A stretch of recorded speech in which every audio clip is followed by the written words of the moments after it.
All right. So now I want to go ahead and bring up right now the folks that are involved in a discussion I'd like to have with regards to early startup of park foundations.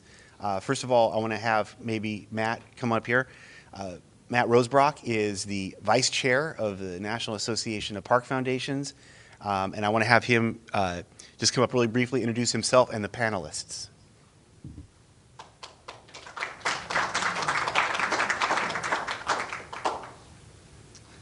So welcome again. On behalf of the National Association of Park Foundations, NAPF is what we'll probably call it from now on because it's a mouthful. I just want to thank our board members for coming today. So if you're a board member, please stand up very quickly. We have Robert Ashcraft in the back, Tim Hurd, Amy Lewandowski. So thank you so much. I also want to thank Kevin for his leadership and hard work over the years. He's our second executive director. So the founder, Don Ortel, was our first. You'll hear a little bit more about that from Ron Lehman in a few minutes here, but it's been a pleasure to be part of this group now 10 years. We just hit our 10-year mark, but over the last 5 years, we've really had some progression and understand what we can do to help park foundations grow. So we really appreciate your being here. It means a lot to us, and I think that you'll really find some good information here today. So thank you all. Thank you, Kevin. And I guess we'll go ahead and have a discussion. We are going to invite Tim up to the panel and Amy up to the panel, and this is very relaxed.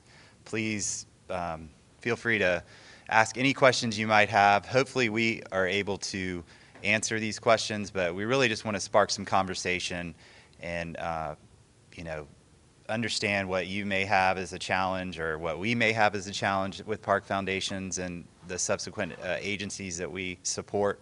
So let's have some good discussion. I headed to the door. It didn't seem to scare you. Water. You guys want to grab microphones?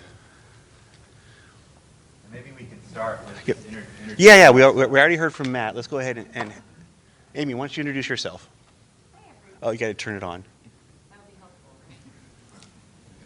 Hello, my name is Amy Lewandowski. I am the Director of Marketing and Community Engagement for the Arlington Heights Park District. I saw many fellow Illinois people kind of come in.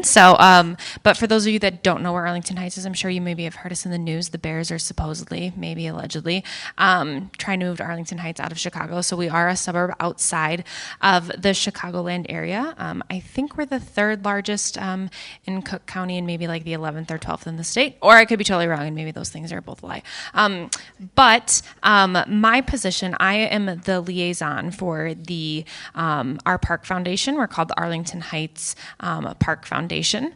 So my position oversees that. And with that, we have two big fundraisers throughout the year. This is actually going to be the first year that we're going to do an annual appeal, kind of in November when everybody else does. So we're really looking forward to that. Our latest mission is building an all-inclusive playground at one of our biggest and most beloved parks. So over the years, we've been able to fundraise for water fountains, Wi-Fi in the parks, just to kind of name a few that come to mind. So I've been in my position for just 2.5 years and have been able to grow in the Park Foundation. So I really wanted to join this board and organization just to help spread the word. I had a very small stint at a village, and I realized that when you're going up against some of the public service and public safety, not necessarily like the park that you really want to build or the playground that you want to put in will not always be the first one. So it's kind of been my mission to help spread the word on what we can do and how to get people to think about starting a park foundation so they can get the funding that they want. Thanks, Amy. Tim? Morning. Yep, you're on. I'm Tim Hurd. I'm the CEO of the Pennsylvania Recreation and Park Society, which is the statewide membership association for those who work in parks and rec throughout the state. So our organization does not own or manage any parks. It's our members that do. We provide industry leadership, professional development, advocacy, and training.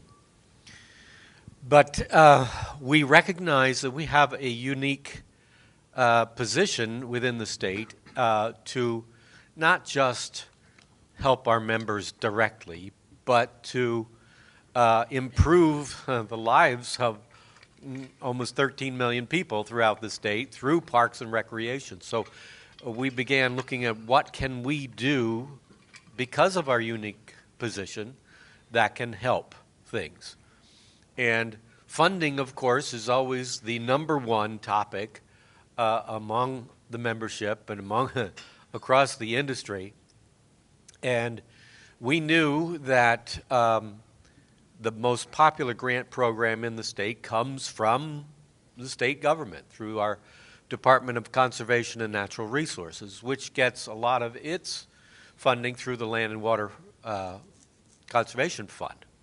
We also have an Environmental Stewardship Fund that occasionally we need to knock off the hands of the legislators who want to throw it into a budget deficit hole, and we say, nah, back off. So you have to be vigilant when you even do have your funding. But even with that, they could only fund about half of the requests they get each year, even though it's millions and millions of dollars. So we said, how can we help bridge that funding gap? And so we began putting away excess revenues into a fund and invested to let it grow to some future point when we can establish a foundation for similar purposes. And I suppose we're going to have time to tell exactly how things happened. Sure. Stay tuned.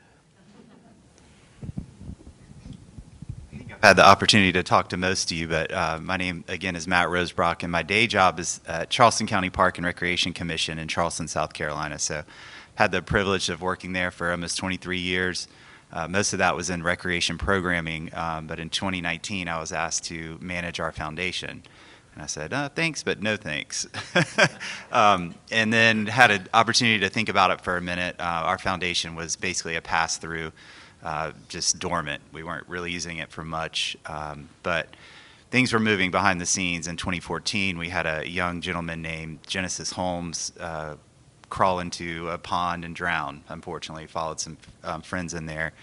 And the town that he was from, Hollywood, South Carolina, his family certainly, and our commission began thinking, how can we start raising money for swim lessons? And so that was the impetus to really begin to use the foundation as a way to fund programming. And so that is our mission and vision, is to raise money to reduce those financial barriers for those in a gigantic county that's about 100 miles long, to be able to raise, first and foremost for swim lessons, but now hundreds of programs that we've developed over the last 5 years.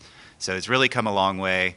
We're beginning to think about in strategic planning how we might be able to do capital plans and things like that, but we're pretty strict right now to board members to make sure they're aware of the mission and vision, get them on the same page to fund recreation programming. So it's been very successful over the 5 years.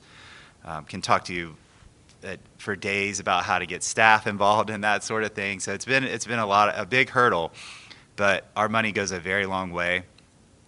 We have a goal next fiscal year. We just kind of entered into the new fiscal year this July, but to raise $500,000. So we've come a long way in 5 years, and it's a big process in educating your staff and your local community about your foundation. So that's a brief history of where we've come from, and we'd love to hear from you guys and spark up some conversation. Excellent. I don't give Matt nearly enough credit, except maybe when we're talking, that although Charleston County Parks is his day job, not this week, it hasn't been.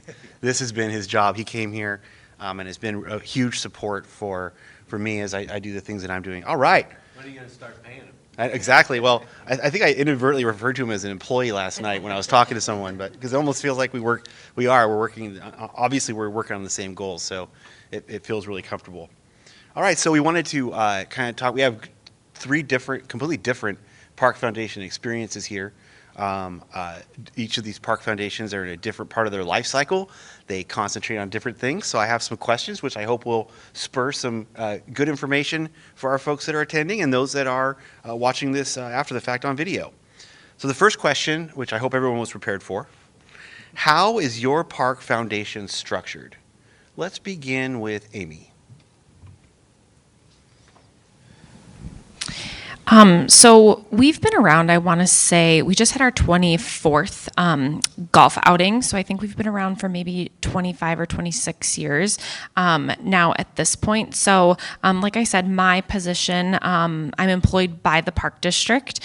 So I oversee, I'm kind of like the liaison staff member to the foundation. And we can have up to 11 board members. Right now, I think we're at 7, and they can essentially be elected throughout the year, but their term would start in May, and they're not necessarily held down to a certain number of years. I will say we've had a member that's been around for 20, a board member that's been around for 20 years, so she's kind of been here kind of right when it started. But they're essentially just volunteers within the community. Our board members do not get paid. It's truly just a volunteer service for loving the Park District and, of course, wanting to, help us fundraise for additional projects that the Park District may not be able to afford without it. So we're structured. We have a president, a vice president, a secretary, which right now is just kind of myself until we get into a new election year. And like I mentioned, we have 2 big fundraisers throughout the year. And I might talk a little bit about this at a different question, but 2 years ago, we just added a pickleball tournament a fundraiser to help continue to support. So instead of just one, we've kind of added 2. So yeah, I think that answered that question, right? Yeah. Tim?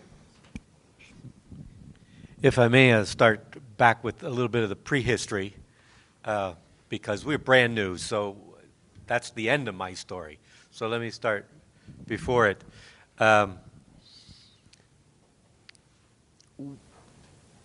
When we first had the idea of Creative Foundation, we created a task force that looked into the feasibility of it because we learned, and in part from Dr. Nathan Schomleffel, that our idea hadn't been done anywhere else before. We were talking about a statewide foundation specifically for parks and recreation, not specifically aligned with any particular park system, county or state or level. And what we found, well, that was the main thing we discovered, that we would be the pioneers. Well, we said, well, that doesn't scare us because you get to figure it out. Pioneers are the ones who get to stumble as they advance. I heard someone else put it a little more graphically. The first one through the glass ceiling gets the bloodiest. So we said, okay, that's just so that we know that going into it. It hasn't been done before. If there is any that you know, please tell me because we want to compare notes and figure this out a little bit further. And then we did put, like I said, a special fund together and excess revenues into that, and donations as came. And we set that aside and let that grow. And then last year, as it was approaching $1 million, we said, well, it's time to turn this thing on. So we formed another task force last year comprised of board members of the Recreation and Park Society. PRPS is our acronym, which are elected by our members. Other people in the recreation and parks industry. We had some who have fundraising expertise and people who are financial managers and philanthropists. And we pulled this group together and we worked actually, I think it was a period of about 9 months, monthly meetings, to figure out what this would look like and how we would operate. And I would say at that time we were pulling the resources from NAPF's resources page on different aspects of governance and operations. And we talked through it, and we drafted an operations and governance manual during those months. Each of these parts were then looked at by our PRPS board.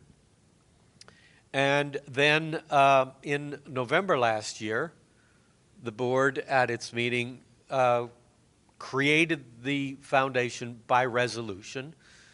And we also went to the lawyer and had the incorporation done. So it's a 501c3 subsidiary of the Professional Member Association. And we wanted to be very careful because of what we learned in some other places where there is a foundation aligned with another organization, that we didn't want this to go rogue at some place and operate at cross purposes to its parent organization, because that's not what we had in mind. So our structure then became, how do we offer grants to municipalities and nonprofits for development and planning and acquisition, recreation and park projects throughout the state. And that became the purpose of the foundation, to do that. But of course, there is the matter of new revenue generation from many more sources than just PRPS at its beginning. And publicity, because it's brand new. How do we work backwards to where we want to hope to offer our first grant round, but get it known well enough that we have people that apply? So we went through all those legal steps this year, and the Board of Trustees then for the foundation is a separate board from the PRPS member-elected board, which, again, was very intentional because our members are Park and Rec professionals, which does not necessarily translate to having expertise in finances and money management and philanthropy and fundraising. So we needed it to be a separate board. And so our bylaws were drafted that allowed people that were not in the state of Pennsylvania to serve on the trustees. We advertised through LinkedIn and had an application. People send a resume and a letter of application. And I interviewed them all, and we vetted them. And then this slate of first Board of Trustees was brought to the PRPS Board of Directors, and that was another intention. We didn't want to confuse things, so we have Board of Directors and we have Board of Trustees to keep things from any confusion. And they appointed this first set of trustees. We have 8. The bylaws will allow 5 to 9. And they were appointed in September. And we had the very first meeting last week with this brand new Board of Trustees. I, as the CEO of PRPS, will also be the ex officio member on the Board of Trustees for the foundation and serve as the liaison between the two organizations. Yes. Is that far enough for now? Yeah. In fact, you answered every single question I have, all just right there. Well, worked ahead. Matt. So again, from I would say 2015 to 2019, we went through a lot of fits and starts, changes. It was actually called the Parklands Foundation. and it was a separate 501c3.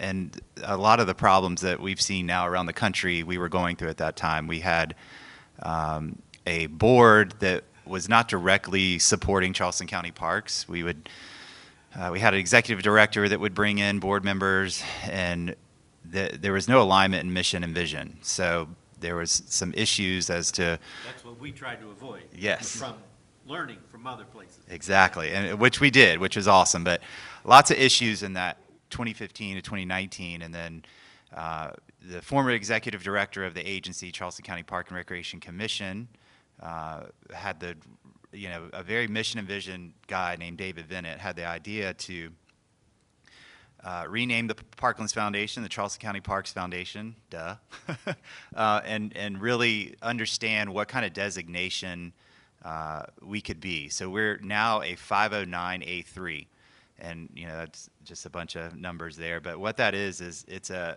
nonprofit, a 501c3 designation that actually supports a government agency. So it sits under that umbrella. I kind of look at it as just another revenue source for Charleston County Park and Recreation Commission. This is very layman's terms here, but so that was really great because we aligned the mission and vision, and we said to the board members that were currently still there, this is the mission now. The mission of the commission is to improve the quality of life in Charleston County. Well, the mission of the foundation is to remove barriers for those who cannot have that. So it all works, and we got board members on that understood that, which is key, and we're able to really focus and hone in on the programming side, like I talked about. So we weren't out here trying to save the world, doing what one board member wanted to do. No, we were very mission and vision aligned. We're very fortunate, like Amy, my position, along with, maybe two other people. Well, our executive director, again, he serves for both. He's the executive director of the agency and executive director of the foundation. Spends most of his time at the agency, but it allows me to manage it and be kind of the liaison with the board, him, that sort of thing. And so we also are blessed with the resources of Charleston County Park and Recreation Commission as well. So the finance department, the marketing department. So that's something you'll hear us talk a little bit more about is the agency has to be willing to move some resources around and provide resources to make sure that the foundation is able to function. So that's a brief history of the formation of our foundation. So hopefully that kind of gets us going. So just to let you know, we will be opening up for your participation in Q&A, but moving on to the second question, which I want to start with you, Matt, is what motivated you or your agency to start your foundation? So yeah, really briefly again, it was the drowning of Genesis Holmes, which is horrible, unfortunate, but there's not a day that goes by that his name is not spoken, which is awesome. So Charleston County Park and Recreation Commission was, when that happened, started to put things together to build a pool in Hollywood, South Carolina. It's named after Genesis Holmes. His mother, again, was not going to let this lie. She has been instrumental in helping us form the Genesis Committee. And she did not know how to swim. She did not own a bathing suit. She became a lifeguard at the West County Aquatic Center. So, a lot of times it takes a story like that. It's unfortunate that, he lost his life, but it really helped us be able to, talk to people about the foundation, understand, how to move forward there. But that was really what motivated us. And now we are able to, provide some kind of life-saving skills through a portable pool program that moves from rural southern Charleston County to northern Charleston County that teaches about 300 to 400 kids a summer not to drown. So, and in 2021, we started scholarships at the West County Aquatic Center. So our first scholarship was a 55-year-old woman. And now we provide about 100 to 120 scholarships for people of all ages at West County Aquatic Center. So just some cool stories there about how that's evolved. But yeah. Tim, Well- what motivated you and your team to start the foundation? Well, I did answer that question about what we felt we could provide to the citizens of Pennsylvania. But I can tell you that the name of the foundation now is People, Parks, and Community Foundation. Nice. Amy? I think I kind of mentioned it kind of throughout as I've been chatting, but the Park District, we're celebrating our 100th year anniversary next year. So we are one of the older park districts in Illinois. And even though the foundation started, like I mentioned, like maybe 24 or 25 years ago, we've obviously had a very aging infrastructure. And that's been one of our key focuses over, I would say, maybe probably like the last 10 years is just to take care of what we have. I mentioned that we also are the largest. So as we have been trying to put some of the park district's, funding into maintaining our infrastructure, we kind of just saw that some more, I don't want to say simple things, but some other things that would have been really nice to have, we weren't able to fund those. So when this idea came about, it was just, again, to really be able to purchase those things that we may not have been able to, that maybe would have had to wait, 2 to 5 years, and now our foundation has been incredibly supportive. And like I said, without their help, we wouldn't have been able to build the Park District's first ever fully inclusive playground. So we're very excited about that.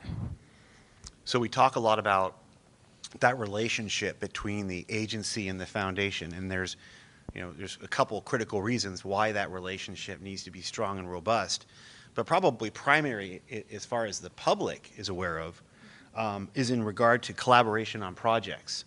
So beginning with Amy, how has your foundation collaborated with your park agency on key issues and projects?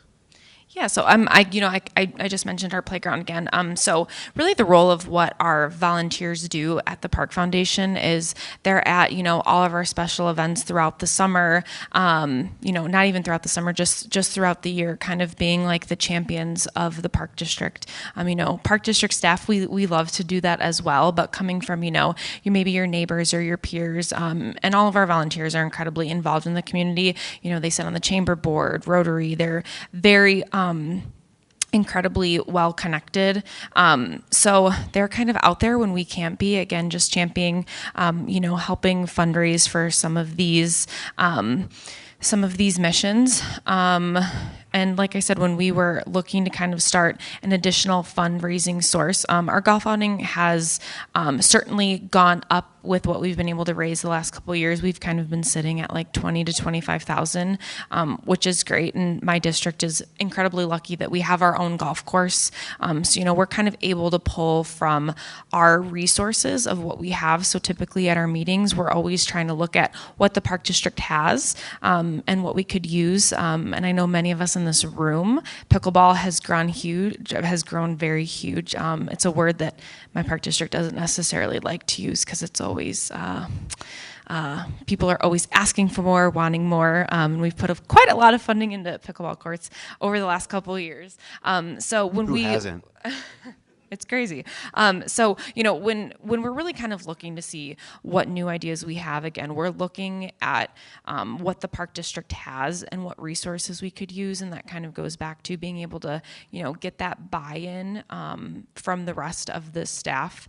And what we've found, particularly in my agency, that all of our full-time staff is incredibly supportive. We all have that same shared, mission, vision, and values, which helps drive to be able to support the Park Foundation and what we do. So we're incredibly lucky that our staff is able to help support the Park Foundation and what we're looking to do. Tim? Well, I don't have a lot of history to talk about, but I can speak about our approach. Set up in our operating manuals was a section on shared resources with PRPS, especially here at its very beginning. So we are sharing the physical address and a phone number. We are sharing computer storage and backup system, we are sharing probably basic accounting and bookkeeping. So all the boring stuff so far. Yeah, yeah, but necessary behind the Oh, yeah. scenes operations, and a little bit about website adjustments. Not building it. We contracted that separately to build the website. So though there are some foundational pieces to simply operating that we have are sharing with the parent organization, but other than that, the approach, is to start with the vision and try to define what that end result looks like, and then the initiative to go out and identify and match resources to the needs. And then that's all synergistic with collaboration, where you pull in the different resources and areas of expertise to accomplish far more than you can on your own. So, like I say, we are at the very beginning, and a lot of that part needs to be identified yet and developed, but that's how we're going about it.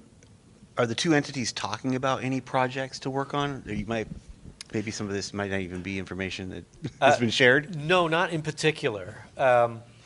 We did put a provision in for PRPS, can apply for grants, but it has to be for something that's particularly not able to be accomplished through its own budget. And they will be competitively scored along with any others that come from outside the organization. So we didn't want to deny access to that, but allow it in a certain way. Fantastic. Yeah, Matt? Yeah. What do you got on this? Yeah, this is great. So really structured meeting over the last couple years. We met last week, actually. So in early October, and the staff, Charleston, the commission knows about this in a year in advance now. This is something we've been doing the last couple of years, is we asked the directors to prepare to come to us in October with a listing of everything they want to be funded. And it used to be, swim lessons, portable pool, summer camp scholarships, maybe a few other programs. We were funding maybe $50,000 to $100,000 a year. But I would say in 22, we said, the foundation is raising money. We've probably been raising somewhere between 150 to 300 each year. And we said, start looking at the foundation as a viable resource. Come back to us with a hefty list of what you want to be funded. So they work all year, and we are now, the fiscal year that started in July, we're going to fund $250,000 worth of programming. So it's really cool. I mean, it sounds probably very small to some of you in here, but our money goes a long way. A 6-session swim lesson is $35. Our summer camp scholarship's $100. We're funding, I would say, 99% of our accessibility programs. So Wheel to Surf at Folly Beach, all of our inclusive recreation special events that we have. We do an inclusive swim night at all of our water parks. And that's really just the tip now. There's a million different things that now that the agency is thinking to do. So there's a park and play. They have trailers outfitted that they'll go into rural areas and provide games and recreation and interpretive programs for folks that can't get to facilities. We're funding that. There's something called LEAP, Leadership Environmental Adventure Program. So again, that happens on a weekly basis for kids out in rural areas. They may not have those opportunities to know how to set up a tent or climb a climbing wall. So it's our motivation now has gone back to the agency to think of things that we can now fund. So it's a really good system. They work all year long to figure that out, and they come to us as the funder. So it's really cool. We're still in that programming lane, which is great for us now, but We're already seeing that we're going to buy new trailers, so we're starting to buy some assets and things like that as well. So we're growing slowly, but really doing a lot. Our money goes a long way. I'm going to grab your mic. I want to take the opportunity to kind of open up the floor, and I have a microphone. Is this one on? Oh, there we go. Okay. So let me go ahead out here and get a question from the crowd. Introduce yourself, sir, as well. Yeah, it's Robert Ashcroft. I'm out of Phoenix, Arizona on the NAPF board. Thank you. You're great. So are you, Kevin. So here's my question around your strategy. It sounds like the monies raised are operating funds that are put out every year. Could you talk about endowment building? Because is an endowment strategy a part of what you're doing, or is it literally you raise a buck and you put it right back into programs? I would think there's a balance in there, but could you talk about endowment building versus day-to-day just operating? Does that make sense? Absolutely. Yeah. Our endowment is restricted. So the endowment was actually given, I would say maybe 20 years ago, to the Coastal Community Foundation, I believe. And I wish we could go back. So I think we gave $252,000, maybe late 90s, early 2000s.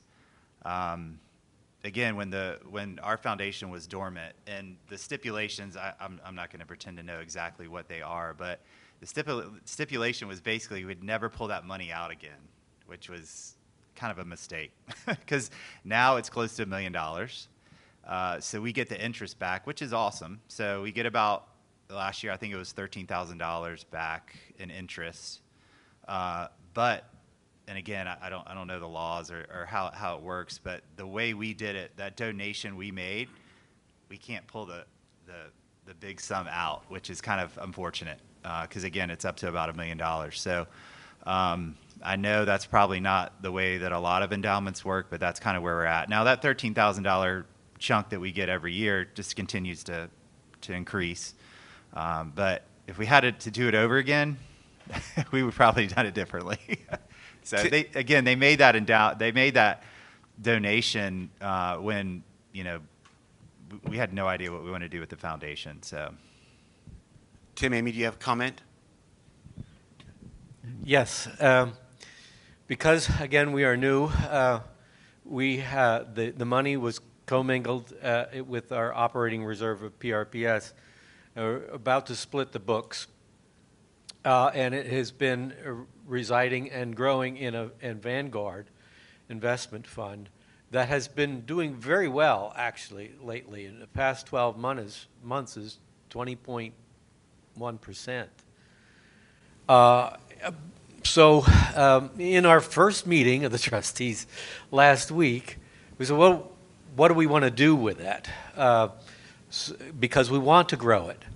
So, but we do need to separate it. So the first step is that we would create our own Vanguard account for right now, keeping it in the same mutual fund.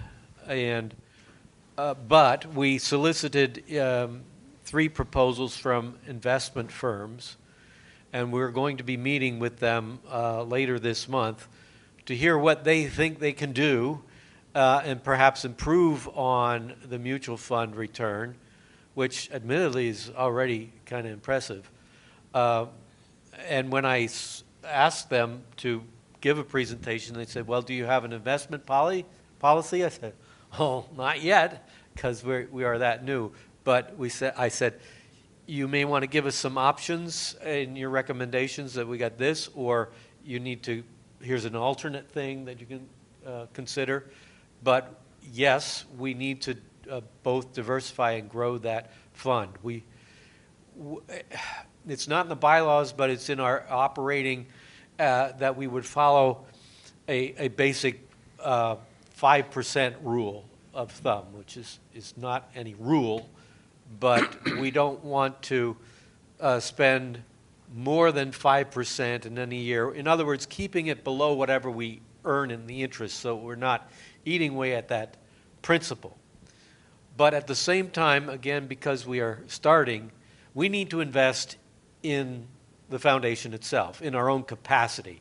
So for our first year or two, we will probably be using more than that 5%, but hopefully that will translate later into developing much more revenue that increases its capacity on its own. So that's the status we're at. Anyone else have questions? I want to take at least one more.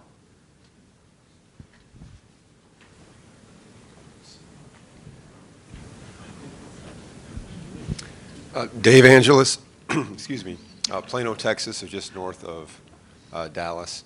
How do you balance, or how do you approach, the solicitation of partners or funds, and find that balance between your actual department staff and the board members? Is there a clear delineation between if only your trustees or your board members ask for those throughout the community, or do you actually have your staff also out in the community trying to solicit those dollars coming in?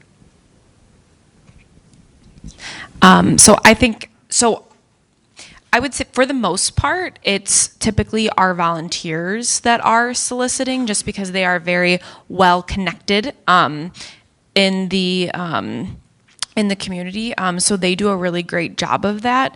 I will say the only other person that will go out and solicit is myself, just because my general position also oversees sponsorship. So I also have relationships kind of built up in the community. But for us, it's an ongoing conversation, just to not, I'm sure it's like this probably in a lot of places, but realtors are incredibly competitive in our area, dentistries and orthodontists. So we kind of always come together to say, like, these are the top people that we're going to reach out to, and then we kind of go down the list. But again, it's just strictly our volunteers and then myself, just so that way they make sure there's no crossover.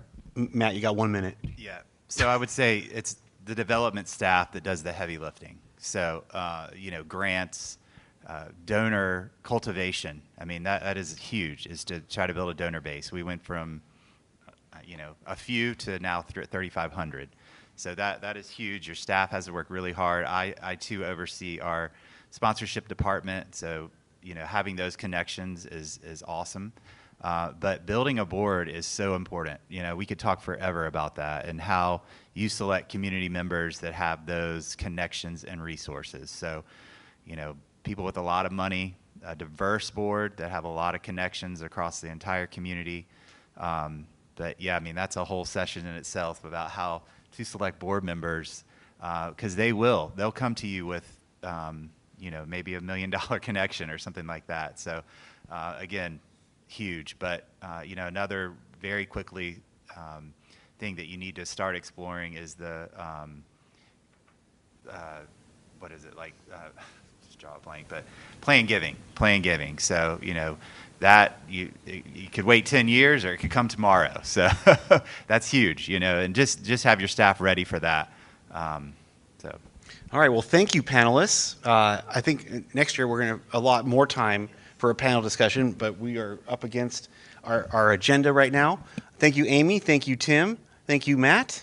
And we'll go ahead and move on to the next part, which is an introduction to our keynote speaker that Matt will come up here to deliver.